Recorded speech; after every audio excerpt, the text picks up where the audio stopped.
Hello and congratulations on getting access to this video course on on-page SEO for WordPress sites. This is video number 1, and we're going to talk about what's inside this video course. Now, before we do that, and before I give you a quick overview, what I want to do is talk about mindset, because I'm a big believer that if you're in the wrong mindset, then even if you have this video course, even if you try to implement a few things, it's ultimately going to hold you back. And I've seen this time and time again. This specific mindset that I'm about to talk about holds business owners back. And we don't want to see that happen to you. We want to see you succeed as much as possible. Here is the mindset. The mindset is that people make the assumption that every single SEO technique and rule changes rapidly so that what worked 15 years ago doesn't work now. Now, I will say a large majority, yes, it's true that search engine optimization does change rapidly every single month. Now, at the same time, and yes, that is true to a certain extent, but there are basic fundamentals that Google and other search engines look for that still hold true today, that still work today. So let me repeat that.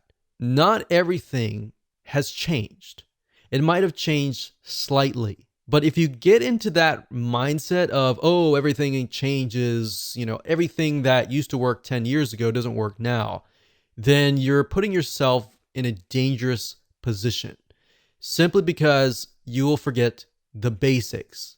Now, there are a lot of basic fundamental SEO rules, but we're really going to focus on 5 factors, and I'll talk more about that later down the road.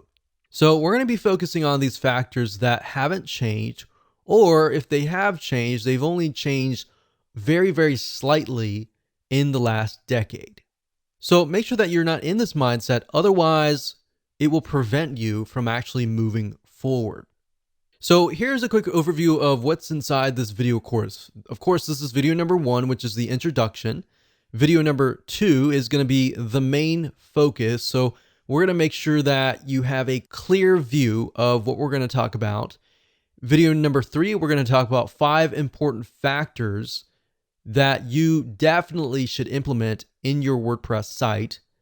Video number 4, we're going to talk about the URL structure, such as what should your domain look like, what should the URL look like, and all of that.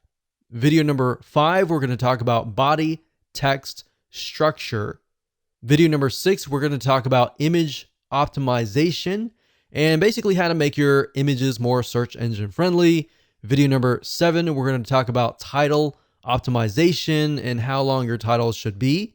Video number 8, we'll talk about metadata optimization and how that can affect what text and what information will show up on the search engines.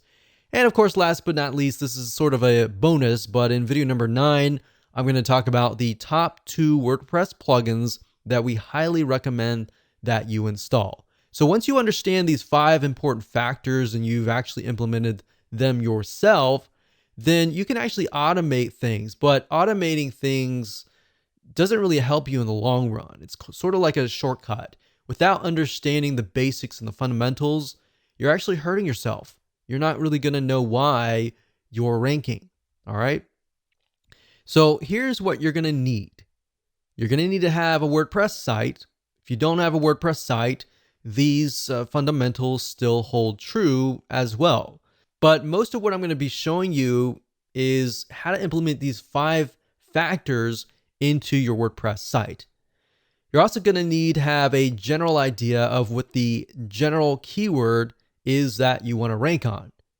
And then, of course, you want to have a list of specific keywords related to that general keyword. And the reason why you need to have these in hand is because you're going to use these in your body text, your title text, your metadata text, and even your image alt tag text.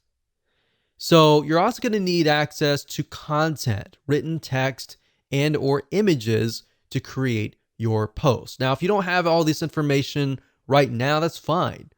But you're definitely going to need it eventually. So with that said, let's move on to video number 2.